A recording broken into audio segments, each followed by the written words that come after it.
Are you super excited about planting your own garden in Hello Kitty Island adventure, but don't know where to start? Well, you're in luck.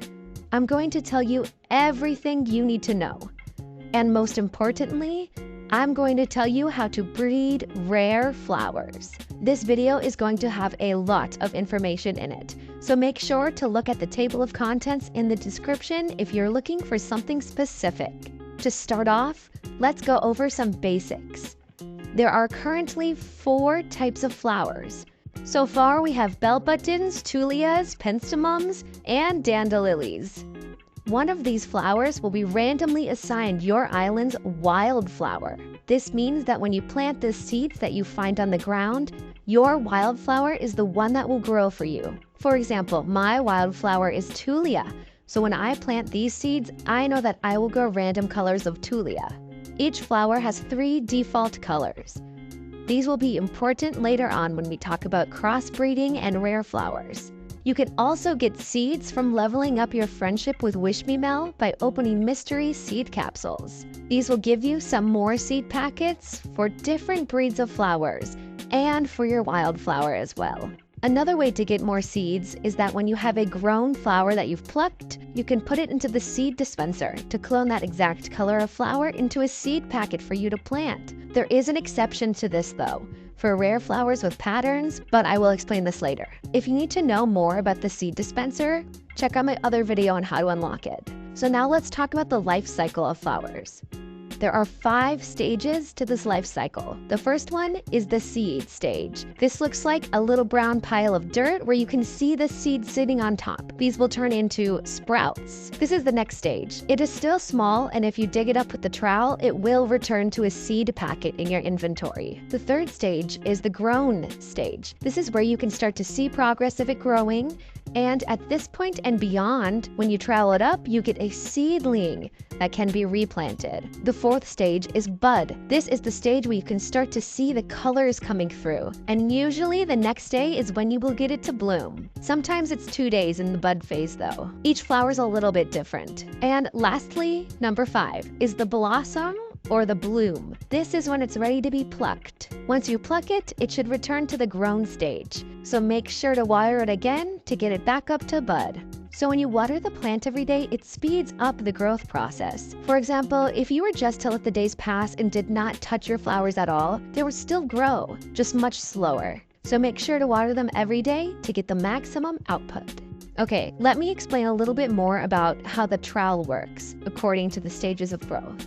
So the trowel is a very useful tool when you want to rearrange your garden, or if you've just grown way too many flowers and need to get rid of some. So you get the trowel at Friendship Level 10 with Wish Me Mel.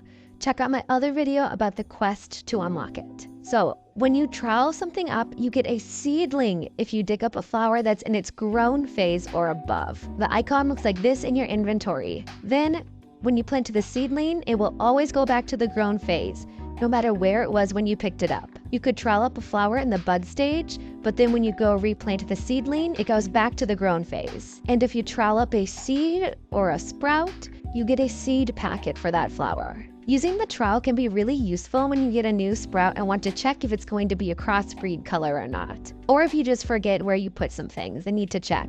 But most importantly, it is the best to use for rearranging your flowers so you can breed how you want to. Okay, now let's talk about the 3 types of flowers. The first type are default flowers. Like I mentioned before, there are 4 species of flowers right now, and each one of these has 3 default colors. These are not rare. So for bell buttons, we have yellow, blue, and white. For tulia, we have red, yellow, and violet. For penstemums, we have green, sky, and white. And for dandelions, we have red, yellow, and white. Now, the second type of flowers are called crossbreeds. These are all of the secondary colors of flowers. So in the game, they aren't really labeled as rare flowers because they can still be turned into seeds at the seed dispenser. Crossbreeds can only appear through new seeds or sprouts. They are what happens when the colors of 2 flowers get blended together through what is called propagation. For example, I want to make an orange tulia, I need to place a red and a yellow next to each other and fertilize them both. As long as this yellow tulia is in the 3x3 zone all around the red tulia, there is a chance that an orange tulia can propagate and cause a new seed or sprout to appear. So propagation can occur naturally. It is just a really, really low chance. Fertilizing your flowers will encourage them to propagate. Honestly, you should just fertilize all of your flowers every day. Also, for this example, let's just take a look further out too. Say, if you want to really increase your chances of getting an orange tulia, you can place more red and yellow tulia near each other, but you do need to leave spaces. I like to do them sort of in a random looking pattern with a lot of free spaces. Some people put them in a really organized checkerboard sort of style, but regardless of how you want to put them, all you need is fertilizer, spaces, and time. To help you figure out how to make each color, I made a guide of all of the crossbreed colors that you can get when you breed one type of flower with itself. So you can actually breed different types of flowers together, but this is just focusing on like tulias and tulias or penstemums and penstemums. So the key to all of this is the master palette. It is a color palette made by the developers of the game to help everything just harmonize better, and it is the key to understanding how all of the crossbreeds work. Some of the colors of the flowers in-game do not quite match the master palette, but that's why I made a guide to help you and show you. So now, let's take a look at the master palette. If you look at the top row, it has all of these base colors, and the bottom row are tint colors. A good rule of thumb is that if you breed a base color with a white flower, you may get a tint color to be crossbred. For example, if you have a green penstemum and a white penstemum, you have the chance to crossbreed a mint penstemum.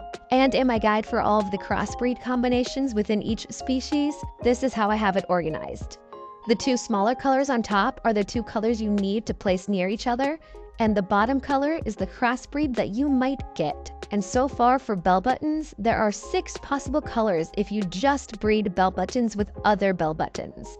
And for dandelions, there are also 6 if you just breed dandelions with dandelions. And for this one, pay attention to how the warm pink and the blush look a little bit different than the master palette swatches. They are just the same hue, so like the same color, but it just turned up the brightness or darkness. And for penstemums, there are 4 crossbreeds if you just crossbreed with other penstemums. And finally, for tulia, there are only 2 if you crossbreed with other tulias. But don't worry, because we can crossbreed between all the different species of flowers. I just don't know if it matters which ones yet.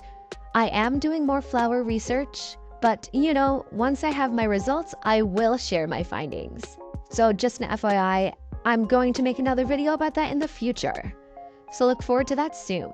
I just first wanted to find all the combinations you can get with crossbreeding just one type of flower at a time. But yeah, I really hope these guides help you get an understanding of how the colors mix together, so you can try your own experiments on crossbreeding all of the different types of flowers together. I think once you understand these ones, you can understand how to make the other colors. But now on to the third type of flower. These are the truly rare flowers.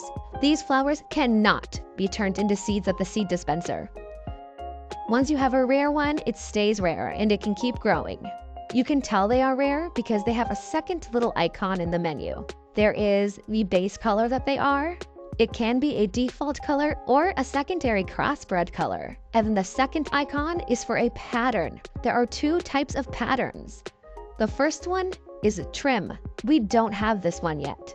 This will be in a future update, but the icon looks like a little radial gradient. And the second pattern we have now. This is called the ombre. The icon looks like a linear gradient. The ombre base color is on the inside of the flower, and the outside is white, unless the base color is white. Then the outside looks pink, which I think is really cute.